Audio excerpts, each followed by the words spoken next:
Everyone, welcome to JDD 2025. My name's Ed Burns, and I'm really happy to talk to you here today about our new product, GitHub Copilot App Modernization. So before we begin, I just want to check in and see who, let's say, do the show of hands things. Who here has been to the very first JDD? Hands up. Okay, awesome. A lot of old timers here. Well, this is my first time at JDD. I was fortunate enough to be at another, this is my third time visiting Poland.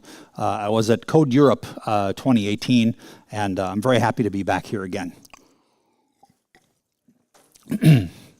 First, a little bit about myself. I've got 30 years of professional development experience, starting way back 31 years ago, and moving all the way forward through the client, the server, and the cloud. I've written a few books, and also a Java champion. Jakarta 11 just came out. Ivar, I see, is in the audience here. He'll be giving a talk about Jakarta 11. I worked on that with that team, and I'm very proud that we got that all done and out. So I do recommend you check out Ivar's talk. Another product that we're working on now, and I don't have a talk about this, but please do come talk to me in the chill room or anywhere else. I'll be here all the way through tomorrow because I have the closing keynote, so I cannot leave. And I hope you don't leave either. I'm very excited about this closing keynote. I've been working on it for a long time. But there's a product called LangChain for J. Has anyone heard about LangChain for J? Okay. LangChain for, this is not the subject of the talk, but I'll plug it anyway. LangChain for J is a way to use AI in Java applications, whatever kind of Java application you have.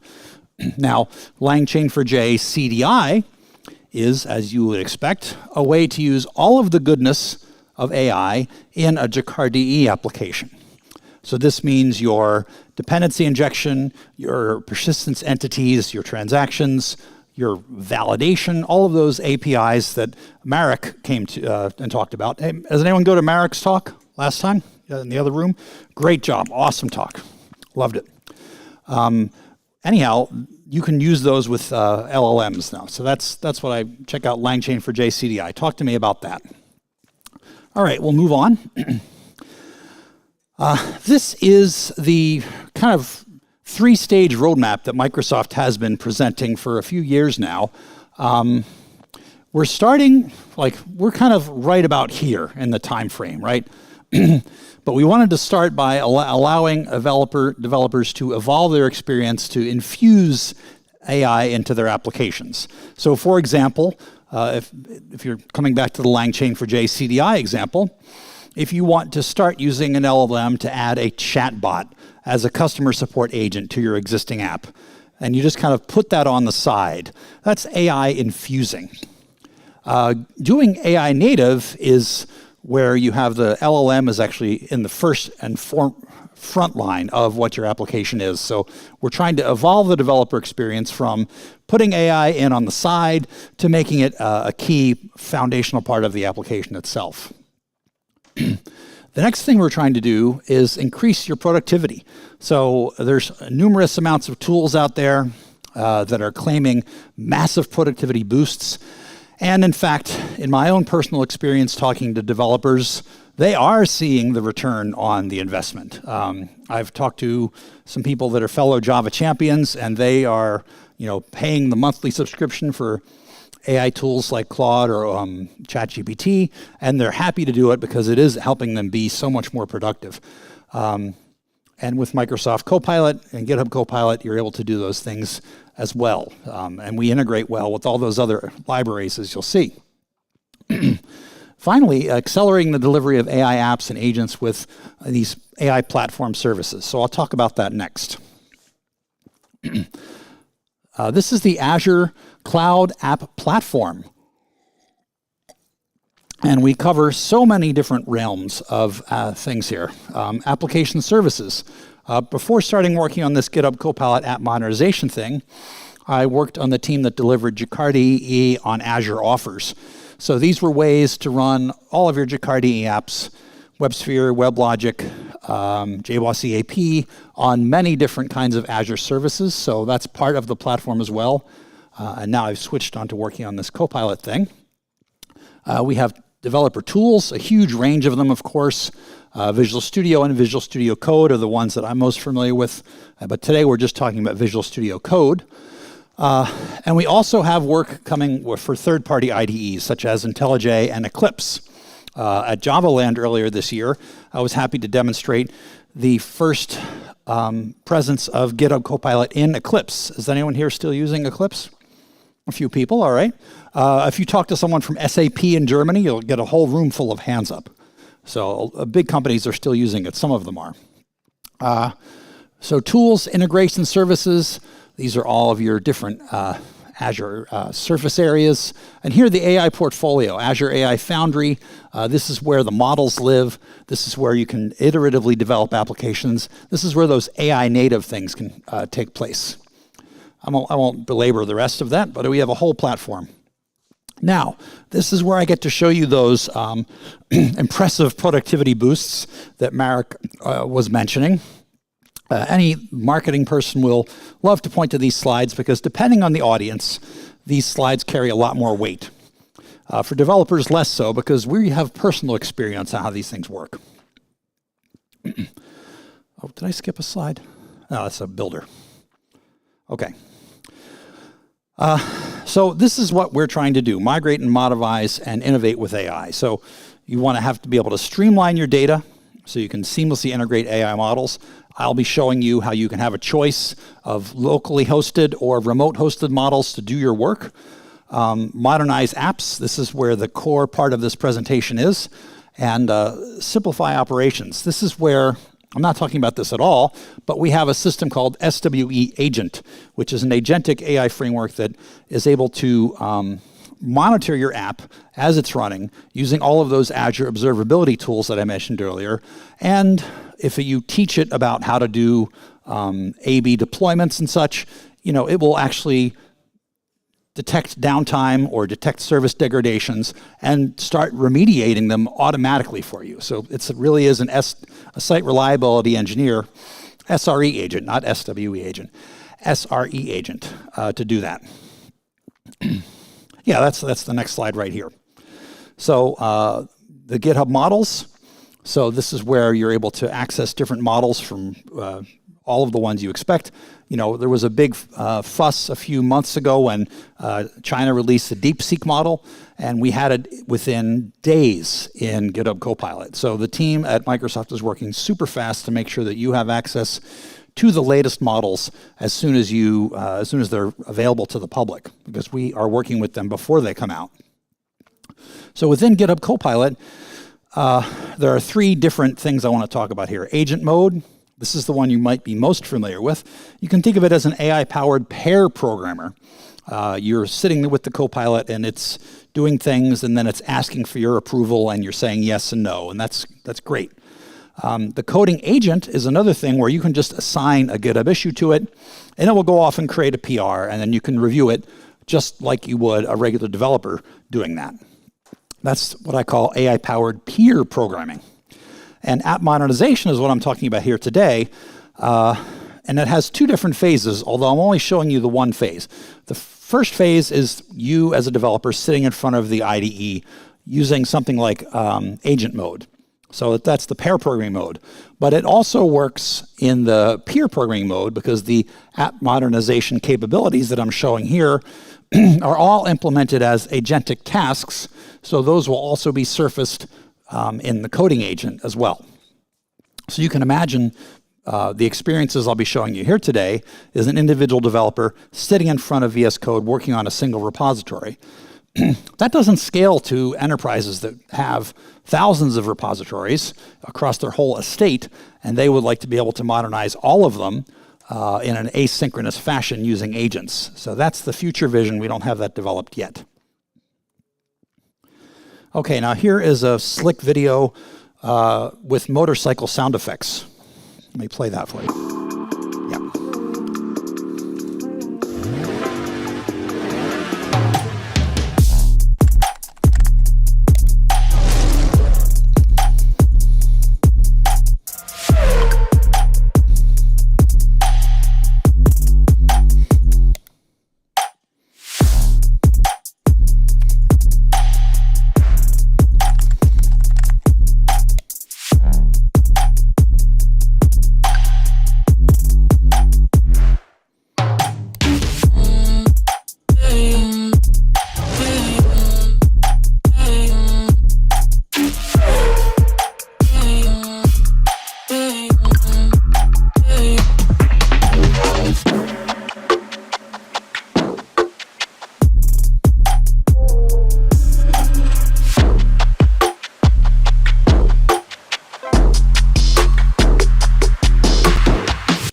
Okay, so that isn't just, that's a hype video, of course, because it has motorcycle sound effects, but it actually is for real. And I'm gonna show you something, because when I was at Marek's talk just an hour ago, he was talking about the migration from Java EE to Jakarta EE.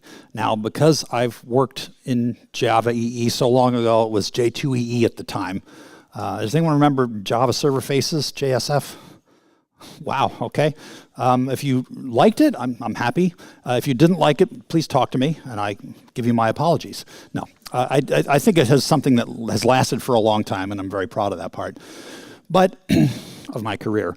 But there was this disruptive change when the open source world was able to take on the cast off of Oracle in the form of Jakarta EE. And Oracle has done an amazing job, and they're still continuing to do an amazing job as stewards of Java and also participants in the Jakarta specification process. So we're very thankful to them for that. But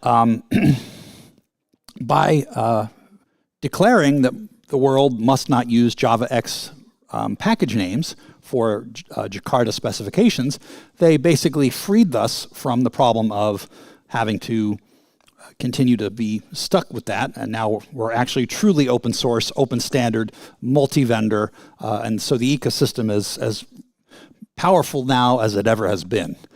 But there is some technical debt, as Marek mentioned, that you have to mitigate. And so while he was having his talk, he said, oh yeah, the Jakarta EE upgrade takes a long time. And I'm like, oh, you know what? I didn't have that as part of my demo. So while I'm sitting listening to Marek's talk, I went in and started a migration of the cargo tracker app, and it finished before it was done. So I'll show you through that when it gets to the first demo section. Well, here's the flow. So you have your application. There is an assessment phase. It uses a tool called AppCat, which is based on using open rewrite rules, but it also is using LLM to do product assessment as well. So the way it does the assessment is kind of an implementation detail. The fact is, this is the box where the assessment functionality happens.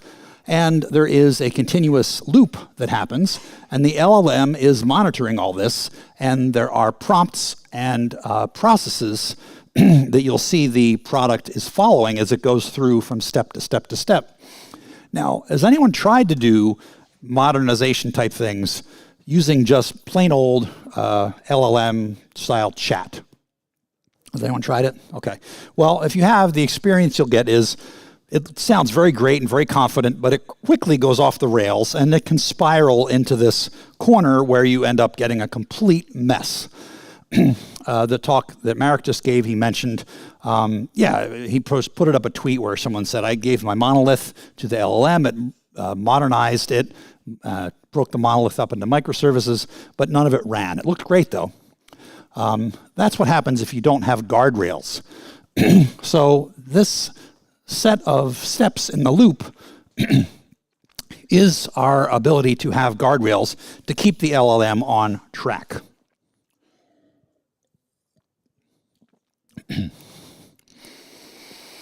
Okay. Now, there's all of these different Rs: refactor, replatform, re-architect, rebuild. The one that we're focusing on here today is the replatform reactor to PaaS or containers. So on my first slide, I mentioned we have all of these different runtimes: Kubernetes service, virtual machines, OpenShift. We have a PaaS called Azure App Service that runs either Tomcat, plain old JDK, or JBoss EAP. And it's a great destination for all of your things. And so this tool is able to containerize those applications and bring it to Azure. That's a part of the feature set. All right, so this is the first demo block, and there is a video, but I'm going to not play the video for now. I'm going to show you what I just did. So, all right, this is the tool. It's packaged as a Visual Studio Code extension, and you have the first phase is the assessment phase. So I went and checked out Cargo Tracker. Cargo Tracker is a, let me go over here to this one, Eclipse CE4J, github.com, there it is. And I checked out the v2.0 tag and because that one is using Jakarta E8 with the with the Jakarta namespaces. So I checked that out and I ran the assessment, and let's take a look at the assessment report. So you get this assessment, and if it does the open rewrite rules and the LLM, and it analyzes the project, and it tells you 45, or it gives you a percentage of the solutions coverage. So it's very important, as Marek mentioned in his talk, to kind of break down the complexity of the tasks into the easy things and the hard things. And LLMs that are guided by guardrails here, like this one is, are really good for the easy things. So why waste time on doing the easy things by hand when you can automate them? So that's what I've done here. It also has a feature where you can create a custom task where if you do the migration in a branch, it's able to look at the commits in that branch and then create a custom formula that you can save down here into My Custom Tasks and take with you from one project to the other. I'm not going to be demoing that, but I think it might be covered in a video. So let's see here. There was one. So I did this one here, run task. So it found upgrade the Java version, that's easy. Upgrade the Jakarta EE version, that was a little harder. And let me just scroll back and did what this, show what this thing actually did. So when you click on that run task button, all it does is enter a prompt over into the chat. Upgrade the Jakarta EE for this project to the latest stable version using Java upgrade tools. So what does that mean? Well, these things are all surfaced as MCP servers. So there's Java App Modernization Deploy, Microsoft Docs. These are all useful things. I'll mention the Microsoft Docs MCP server. This one is great because it is an MCP that has been designed to ingest and let you work with all of the knowledge that's contained in learn.microsoft.com. So we continually update that, of course, as we're developing our product truth, and it's a way for that to stay up to date even after the cutoff date for your LLM. So Java App Modernization is the one that you're showing here, and we have all of these specific tools that are in there. And as you interact with the software, it will add and remove tools to your tool chain so that they're available with the chat. So by saying using Java upgrade tools, you're telling GitHub Copilot, look in your MCP toolbox and pick this thing off the shelf to use it to do the job.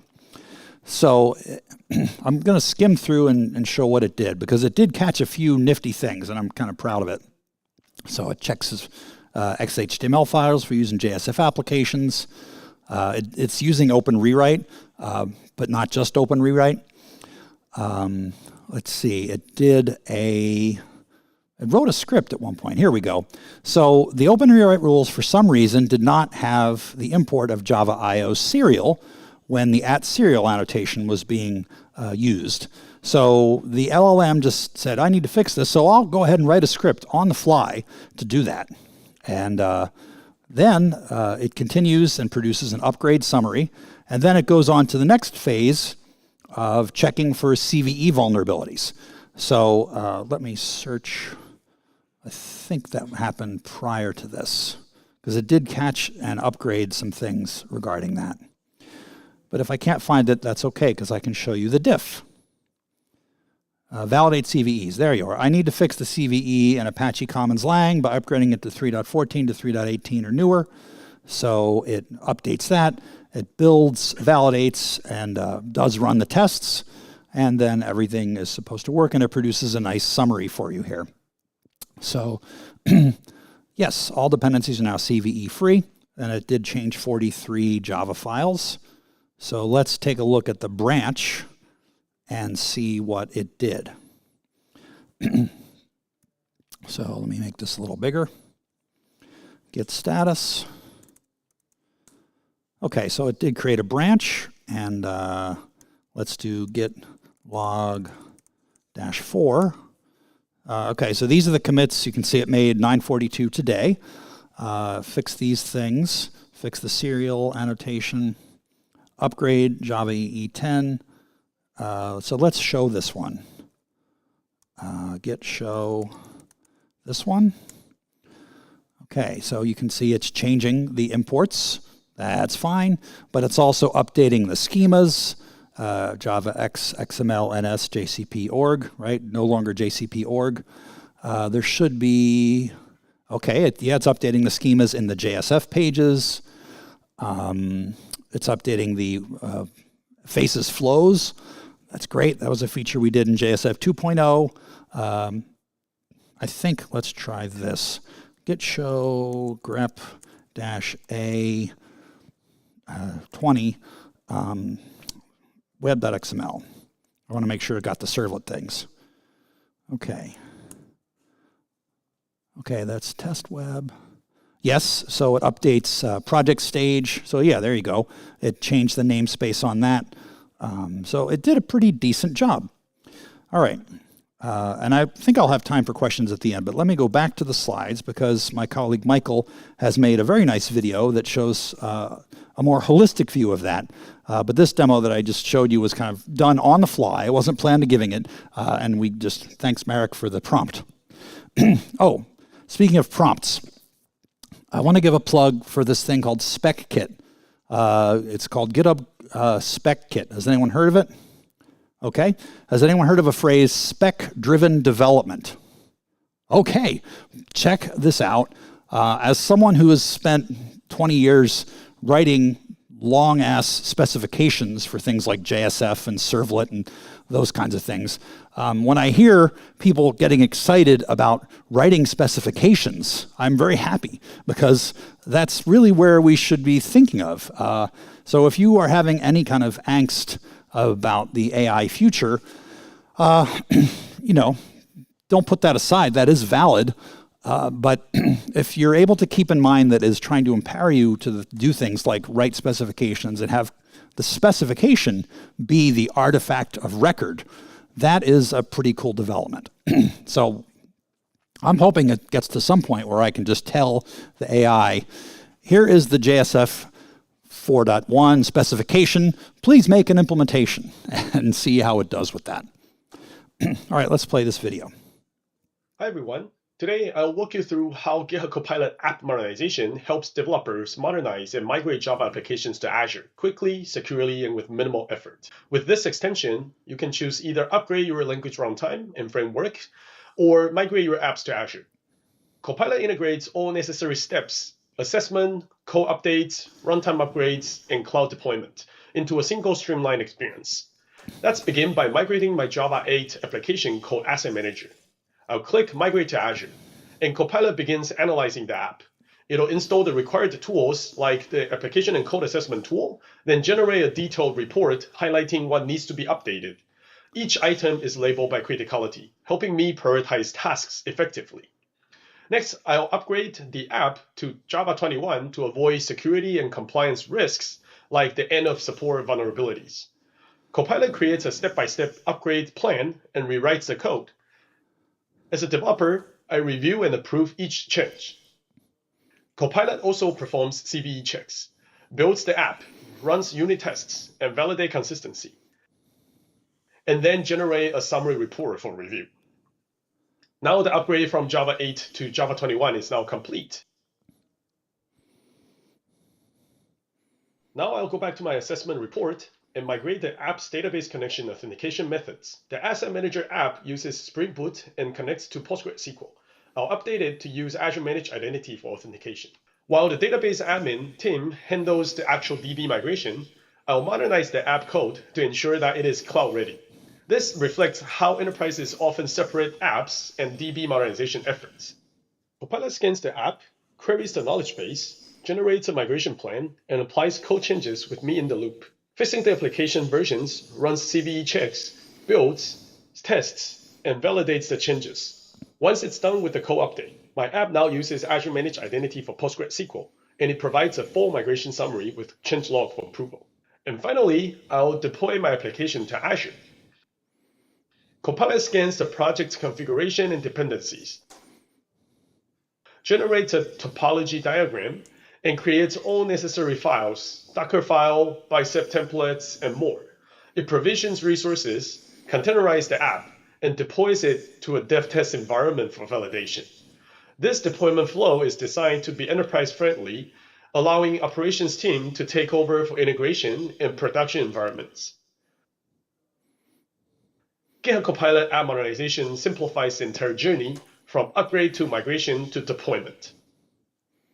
Now my app is deployed successfully. With GitHub Copilot app modernization, you stay in control while AI handles the heavy lifting. All right, so you'll notice that as it was, today, and thank you very much for watching. Okay, you'll notice that it is able to leverage the fact that LLMs can just generate mermaid architecture diagrams now. So this is an architectural choice that we believe that we never want, as a tool vendor, we never want to think that we're smarter than the LLM. In other words, we want to make sure that our tool rides on top of the advances that the models are producing, so that as the models get better, the tools get better. We have seen other people investing in development tool strategies that, rather than being LLM driven, are more deterministic and that's a good thing, of course. Being deterministic is good. But if the tool itself is driving LLM rather than the other way around, then you might not get the benefits of the tool getting better as the models get better. So we wanted to keep that architecture where the model is the one who is driving the improvements. Another thing you might notice, ChatGPT recently said that you can build Figma diagrams directly into your ChatGPT things. We already have been using it to generate mermaid. Has anyone used ChatGPT or Claude to generate mermaid diagrams? Okay. Does everyone know what mermaid diagrams are? I didn't know until I saw them. What the heck's this? And then they're everywhere all of a sudden. It was kind of, to me, like when Markdown first came around. Prior to Markdown, people were writing HTML or ASCII doc, and then Markdown came out and suddenly it was everywhere.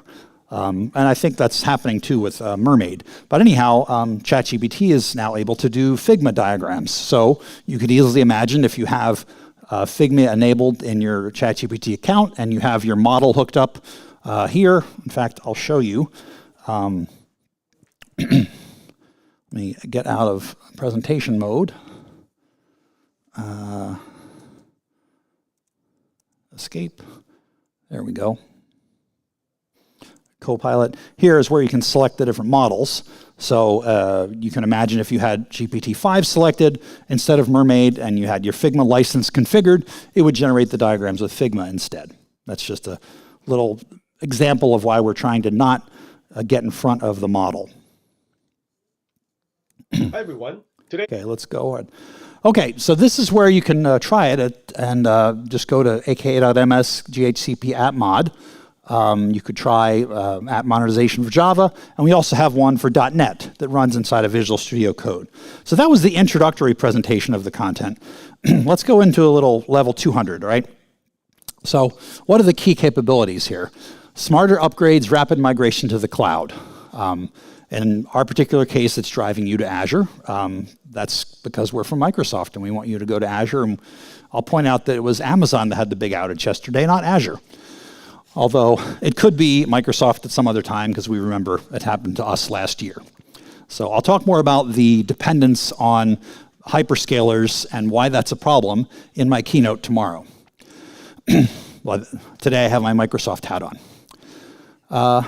So 1, 2, 3, 4, code transformation, build issue resolution, and containerization and deployment to Azure.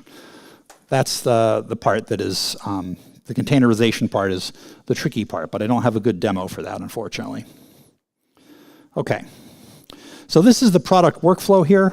We want to be able to take the customer's on-prem infrastructure, use this portfolio assessment tool, and be able to do it, and then create issues in GitHub, and either use the GitHub agent to do those things to resolution, or select applications and drill down and go into this loop here.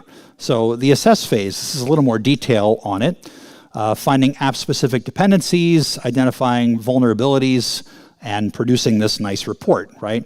And then you can act on that by clicking each task in turn. Now, the reason we've done it that way is that those individual tasks are implemented using the Microsoft Agentic framework, and they are able to run inside the tool, but they're able also to run as part of the software engineering agent. So the same agentic tasks are used locally as are used in a remote scenario as well. Updating the code dependencies and platform specific. Okay, and then the CVE check. So let's go on. This is how we deliver it, right? It comes to you as a Visual Studio Code extension. We do have support for other IDEs. IntelliJ support is something that's coming in the Ignite timeframe. I say that like you're all Microsoft people. November. Microsoft Ignite is the big conference that drives a lot of our internal calendars. So when it comes out in November, we will have the IntelliJ support, at least in preview, we're hoping. That's why it says work in progress. Let's see here. Upgrade and modernize experiences integrated in the same flow. And we do want to make sure that we support all of those Azure Service Platform destinations. And this is a huge surface area, and they're each done by different teams. But because of the common architecture of Azure from the beginning, using the Azure Resource Manager and starting out with things like Azure Copilot, in fact, being able to let the LLMs deal with those different deployment targets is something that is easily done. Okay, this is a little more detail on what the assessment is. This AppCat tool that produces this report is also available as a standalone CLI. So you can say AppCat analyze and point to the input and output. And there's another company called Cast that does a similar set of reports. Has anyone heard of Cast? Okay, it's a common crowded space of app assessment tools, but AppCat is ours that we own and we can customize to our needs.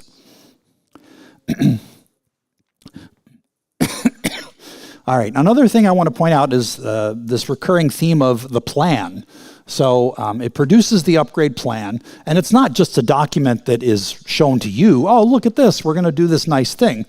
The tool actually pays attention to the plan. And at the beginning, you have a chance to modify the plan and put things in there. So for example, in the Jakarta e-migration, when I've done the demo before, I've noticed it had a problem with that serial I/O thing. And so you could put some extra steps in the plan that says, if you run into this serial problem, just fix it by doing this, and it will save you a little bit of time.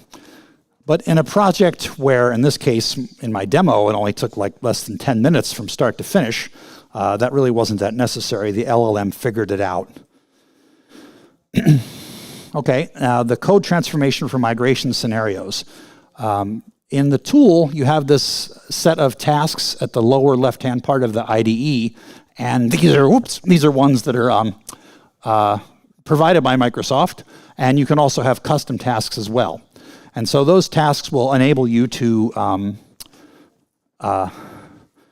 drive the process in a more piecemeal way rather than just from start to finish if you want to be specific about what you want to do. Here, this is the custom task thing. So you can analyze your code commits from already migrated code, and then it will package those tasks into this reusable thing. And enterprises really have their own scenarios that they need to capture. So this custom task feature lets you do that and sort of build your own toolbox as you're going along. Okay. Now, I mentioned the iteration loop, right? Build, issue, resolution. So post-code remediation, AppMod will attempt to build the app and automatically resolve the things. Now, this is where it's very important to have lots of tests. Another thing, and you know this, it's an axiomatic truth, and I was glad that Marek mentioned in his talk. If you have been practicing test-driven development for years, you will find that your life is much easier now in this age of automated tools and even manual migration. So who has been practicing TDD? Oh my gosh, only a few hands. Well, you're a little late to the game. who would say they're confident with the amount of tests they have in their enterprise? TDD or otherwise. Okay, that's a little bit better. It's not too late. In fact, that is something that LLMs are very good at, just plain old Copilot. Before you start a migration, you might want to just invest a sprint or two and use your LLM and say, hey, please build some tests for me. And if you use a relatively recent model, it will know about test containers. It will know about all of those different frameworks that exist to make testing easier. Watch out for the camera there. I'm going to fall off the stage and then you're making... Okay, the testing frameworks will make it easier for you to do that. So it's worth investing in even before you do modernization if you don't have enough tests.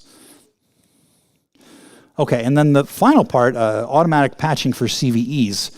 Now, the CVE vulnerability database is something that is a globally used resource, but it is something that is run and funded by the United States government.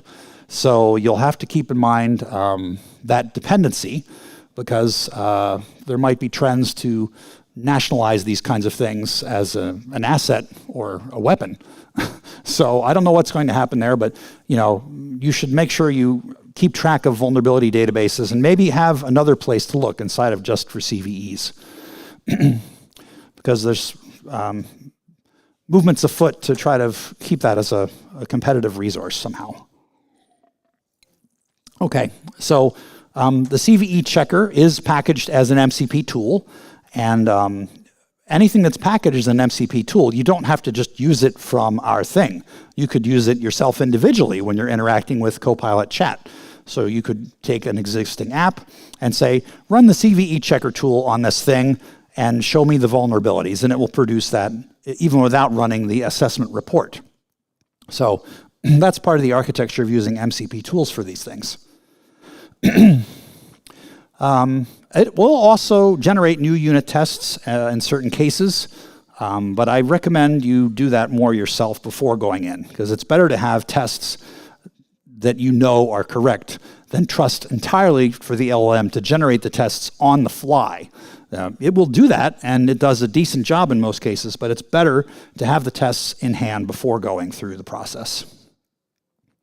Okay, and finally we come to containerization. So the containerization aspect is where it will write a Docker file for you, and it will produce all of the assets that it needs, Docker file, Docker ignore, Docker compose scripts to set that up, health checks for the services, and you can see, inspect the files that it creates. In this demo, it's just showing Spring Pet Clinic deploying. And here is, now that you've got the container, you can deploy it to a number of different Azure destinations. The one that we are favoring first is called Azure Container Apps. It's a very simple platform that's like Kubernetes. In fact, it's implemented on Kubernetes, but not nearly as complex as Kubernetes. It's a simplified layer on top of it. Who here is quite happy with all of the flexibility that Kubernetes gives you? Anyone? And who here thinks Kubernetes has too many knobs and buttons and twizzles? Yes, there's some people there. That's why we created Azure Container Apps, because we had a lot of customers saying there's too many features in Kubernetes. All right, now it is general availability. It came out on September 23rd, so almost a month ago now. Then you're able to use it right now. You can get started by going to that URL. And I have another demo that I want to show you. So let me close this one.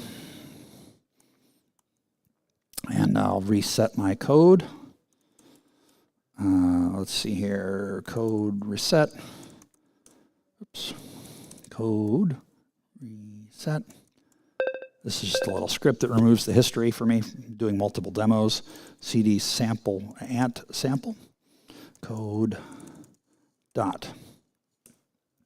Oh, I have to make sure I'm on the right branch first. Git status. Okay, master, great. All right, let me show you the repository I'm using here. Let's go to my repos. Here's Ant sample. So as I was preparing the demo, I wanted to find a simple project that just showed our ability to automatically move a project that's using Ant to Maven and also upgrade the Java dependencies. Now, Ant is ancient. Is anyone still actually using Ant? No hands. Very good.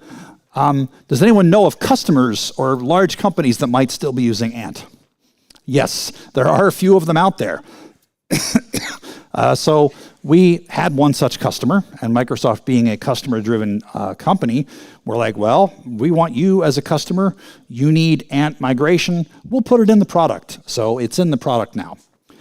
And I wanted a really simple demo. So this one was so simple, it didn't even have dependencies. Now, Ant, as you may recall, doesn't have its own dependency management system, so each project had to do it on itself. It had a thing called Ivy, but that came along kind of later, and people were using Ant already to do their own thing. So I used a little bit of Copilot session myself yesterday and created some commits to put some dependencies into this project. So then I was able to use the migration tool to move it forward from Ant to Maven. So let me show you this here. I'll make this bigger. And I'll just show you that there's no magic. I'll just say tree. So it's source. Oh, yeah, source main resources. I think that's empty in here. Let me check that. ls source main resources. Yeah, there's nothing in there. It's just an empty directory. So source Piona, right? That's the person who wrote this thing initially. And there's a target directory. Let me remove that. That's from the last time I ran the demo. Tree. Okay, so it's got the dependencies bundled inside, committed to version control, which is something that some people do with Ant because there's no dependency management system. All right, so let's go and run the assessment. So this is my first time showing it to you live. So it's going to run the open rewrite rules and generate that assessment report. And I'm just going to stick with the Claude Sonnet 4 as the model picker. This is an important point, actually. You can configure this with the Manage Models thing to run your own locally hosted models. Now, the results are entirely dependent on the quality of the LLM. So that's why we have this little box here saying, please, Claude 3.7 or later.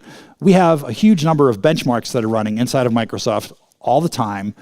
We have a large database of hundreds of apps that we're continually testing with the models to give scores to our different scenarios that are shown here in this upgrade tasks and migration tasks thing. If I open this, you'll see these are all the tasks that we currently support, and we're adding more and more every time we release a new version. But each of these tasks is benchmarked against various LLMs, and we can keep things up to date. Now, if you're running your own Ollama-based models, and you're pointing them here, the tool will use that as its way of trying to do things. But we've seen a great degree of variance in quality of results based on the model you choose. So that's up to you. But we want to put you in charge. But at the same time, we want to put the LLMs at the front of the process. So if you want to use a better LLM, that's up to you. All right, so it produced the report. Let's see here. It does come up with migrate Ant project to Maven project. So we'll go ahead and run that. And it should pop over into the chat. Let's see. There it is. So appmod run task, this is that MCP that I talked about by KBID. So we have a knowledge base that is written for this specific scenario. And it's going to create a migration session. And that will eventually lead to a branch being created and then commits being done. So here you can see it first creates a progress.md file and it will update. The prompt we have inside tells it, create a progress, create a plan, pay attention to the plan as you work, update the progress as you work. So it's putting this hourglass logo inside here. This is just Markdown, and it will dynamically update the thing as it goes forward. So let's examine the key files. This is a very simple app. As I showed you, there's not much in it. Retrieving configuration. Yeah, so it looks to see if you have no uncommitted changes currently. It will ask you to stash them before it gets started if you don't. Okay, now it's going to generate the plan. This is the assessment plan. That's not what we're interested in. We're interested in the migration plan. Okay, and I see actually we are out of time, but I was done with the slides. So I'll let this run in the background, and I want to give the time to the speaker for the next session, and maybe I can let them come up, but I will say thank you for your time, and please talk to me if you have any further questions, and I hope you have a great rest of your JDD 2025. Thank you.